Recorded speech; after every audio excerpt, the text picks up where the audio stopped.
Век за веком вечная мерзлота на огромных пространствах Арктики и субарктических регионов служила как природный склад природных ресурсов, а также как важный компонент климата Земли. Однако недавние изменения климата, вызванные человеческой деятельностью и глобальным потеплением, привели к тому, что эта замерзшая Земля начала стремительно таять. В результате высвобождаются ранее запертые в ледяных слоях углерод и другие элементы, что создает сложную цепочку последствий для глобальной экосистемы и климата планеты. Важнейшей проблемой в рамках этих исследований становится не только высвобождение углекислого газа СО2 и метана CH4, известных парниковых газов, усиливающих парниковый эффект, но и изменения в биогеохимических циклах других элементов, особенно фосфора, играющего ключевую роль в поддержании жизни и функционировании экосистем. Недавние научные исследования, проведенные группой под руководством профессора Ян Юаньхэ из Института ботаники Китайской академии наук, позволяют понять, как таяние вечной мерзлоты стимулирует круговорот фосфора в почвах и каким образом это воздействует на растительные сообщества и связывание углерода. Фосфор П является одним из макроэлементов, необходимых растениям для роста, развития и репликации болезнетворных и фотосинтезирующих тканей. Его роль трудно переоценить. Он входит в состав D, НК, Р, НК, F, универсальных носителей энергии в клетках. В природных условиях круговорот фосфора довольно медленен и зависит от специфических геохимических условий, разложения органических веществ, эрозии горных пород и минерализации фосфатных соединений. В тундре и вечной мерзлоте его запасы обычно находятся в замороженных слоях, недоступных для биологических процессов. В течение веков и даже тысячелетий лед удерживал фосфор в недоступных формах, перехватывая его из биологических и геологических источников. Когда температура повышается и ледяные слои начинают таять, происходит активизация процессов минерализации, разложения органического вещества и высвобождения фосфора в формы, доступные для поглощения растениями и микроорганизмами. Этот процесс способствует быстрому увеличению уровня доступных фосфатных ионов, что в свою очередь стимулирует рост растительности. При этом наступает неравномерное увеличение эффективности поглощения фосфора различными видами трав и кустарников, что ведет к существенным изменениям в составе экосистем. Высвобождение и переработка фосфора не ограничиваются только непосредственно окружающими его почвами. Он способен перемещаться на большие расстояния посредством водных потоков, что способствует его распространению на большую территорию. Этот рост доступности фосфора важен не только для растений, но и для микроорганизмов, участвующих в переработке органической материи и обмене веществ. В результате происходит измененный баланс между различными видами, конкуренция за ресурсы, размножение микробных сообществ и активизация их функций.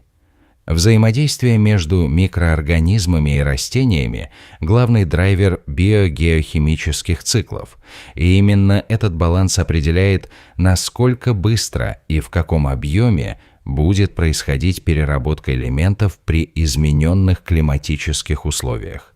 Кроме того, эти процессы играют решающую роль в управлении запасами углерода, поскольку фосфор является важным элементом для фотосинтеза, его увеличение способствует ускоренному росту растений, что напрямую связано с более высоким поглощением углекислого газа из атмосферы. Таким образом, изменения фосфорных циклов могут стать важнейшим фактором, определяющим динамику климатических изменений в Арктике и ее влияние на глобальную систему. Коллектив ученых из различных институтов осуществил масштабное и систематическое исследование в районах вечной мерзлоты Тибетского Нагорья, уникальной территории, где процессы таяния особенно интенсивны, а климатические изменения проявляются наиболее ярко. В работе было задействовано сочетание передовых методов, глобальный сбор почвенных проб, измерение содержания изотопов фосфора 31P и 33P с помощью ядерно-магнитно-резонансной спектроскопии (ЯМР), а также метагеномное секвенирование для оценки состава и активности генов микроорганизмов. Используя эти методы, ученые получили подробную картину интенсивности круговорота фосфора после таяния мерзлоты. Анализы показали, что с увеличением температуры и исчезновением льда ускоряется процесс минерализации органических веществ, что ведет к увеличению обращения фосфора между биотическими и абиотическими компонентами почвы. В результате происходит рост уровня доступа к фосфору у растений, что подтверждается как биохимическими измерениями, так и результатами генетического анализа. Уровень функциональных генов, связанных с метаболизмом фосфора, значительно возрастает. Это свидетельство активизации ключевых процессов на микроскопическом уровне. Исследование также выявило, что после таяния происходит изменение морфологии корней растений. Их длина, толщина и объем увеличиваются, что свидетельствует о усиленном развитии корневых систем для эффективного поглощения фосфора. В результате растительные сообщества находят оптимальные условия для роста, что подтверждается значительным увеличением зеленых побегов и биомассы. Наряду с этим микроорганизмы, отвечающие за минерализацию и переработку фосфора, начинают выделять больше ферментов, участвующих в мобильности элемента, что дополнительно ускоряет его доступность. Это подтверждается тем, что возрастает активность генов, связанных с переработкой фосфора, что свидетельствует о скоординированной работе микроорганизмов и растений. В совокупности эти процессы создают эффект положительной обратной связи, где повышение доступности фосфора стимулирует интенсивность растительного роста и, следовательно, поглощение углекислого газа. Анализ данных показывает, что ускорение кругооборота фосфора вызывает последовательное увеличение его биодоступности вследствие нескольких связанных механизмов. Основные из них включают минерализацию органического фосфора, разложение органических соединений, таких как фосфатидные липиды и нуклеотиды с высвобождением фосфата, модификацию минералов, усилия микроорганизмов и микрохимические реакции, которые превращают нерастворимые фосфатные минералы в растворимые формы, активацию генных программ, увеличение числа ферментов и метаболических путей, отвечающих за переработку и транспортировку фосфора, обеспечивая его быстрое и эффективное использование растениями. Этот комплекс процессов создает условия для активного роста растительности, толще и длиннее корни, увеличение зеленой массы, расширение фотосинтетической поверхности. В результате растительные сообщества увеличивают свой углеродный поглотительный потенциал, связывая больше К2 из атмосферы. Это свидетельство того, что, несмотря на риски усиленного высвобождения парниковых газов, связанных с таянием льдов, реакция экосистемы может в определенной мере выступить в качестве буфера, замедляющего темпы глобального потепления. Помимо этого, увеличение поглощения фосфора также связано с изменениями в химическом составе почвы, повышение РН, разложение органических соединений и усиленный выброс органических кислот, стимулирующих минерализацию. Эти изменения дополнительно способствуют облегчению доступа растений к фосфору, создавая взаимодополняющий эффект. Исследования подтвердили, что при увеличении поступления фосфора корни растений претерпевают значительные морфологические изменения. Корни становятся длиннее, толстее и образуют более развитую систему волосяных волосков. Это обеспечивает значительно увеличенную площадь поглощения. Также замечается усиление выделения органических кислот, таких как ауксиновые и фосфор-содержащие соединения, которые способствуют растворению минералов и высвобождению фосфора. Микробиологический анализ выявил, что по мере ускорения кругооборота фосфора увеличивается численность и активность микроорганизмов, разлагающих органические материалы и связанные с переработкой фосфора ферменты, такие как фосфатазы и пигменты. В результате этих процессов в почве снижается конкуренция между микроорганизмами и растениями за ресурс, а также повышается биологическая эффективность использования фосфора. Такой симбиотический цикл, взаимовыгодное сотрудничество растений и микроорганизмов приводит к более эффективному использованию доступных ресурсов и увеличению биомассы. В свою очередь, увеличение фотосинтезирующей активности способствует закреплению углерода и формированию новых органических соединений. В совокупности все это создает положительный цикл, что особенно важно для сложных и динамичных экосистем с вечной мерзлотой. Эти новые знания о взаимосвязи в кругообороте ресурсов, вызванной таянием вечной мерзлоты, существенно меняют наше восприятие климата и экосистемных динамик в Арктике и соседних регионах.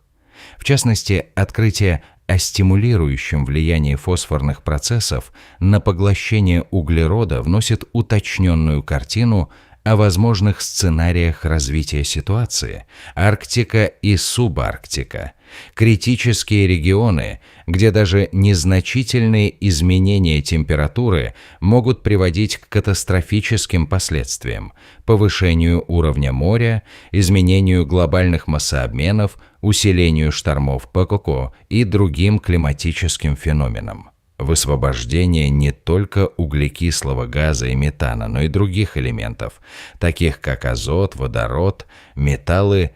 Их влияние на разнообразие и деятельность микробных и растительных сообществ делают эти процессы многогранными и сложными для моделирования. Тем не менее, полученные результаты позволяют предположить, что при определенных условиях усиленная первичная продуктивность и связывание углерода могут частично компенсировать часть потерь за счет углеродных выбросов. Это дает надежду на наличие природных механизмов, способных хотя бы частично противостоять негативным эффектам глобального потепления.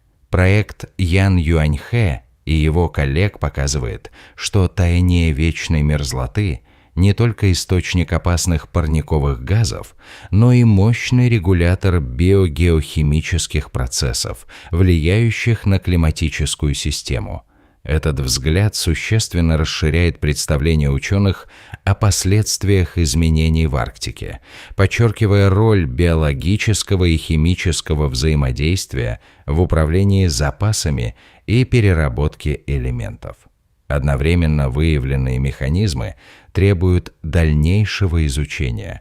Насколько долго и насколько сильно эти процессы сохранятся, какие регионы находятся под их сильным влиянием, и как их можно учитывать в глобальных моделях изменения климата. В частности, необходимо интегрировать новые знания в существующие климатические модели, чтобы повысить их точность и предсказательную силу.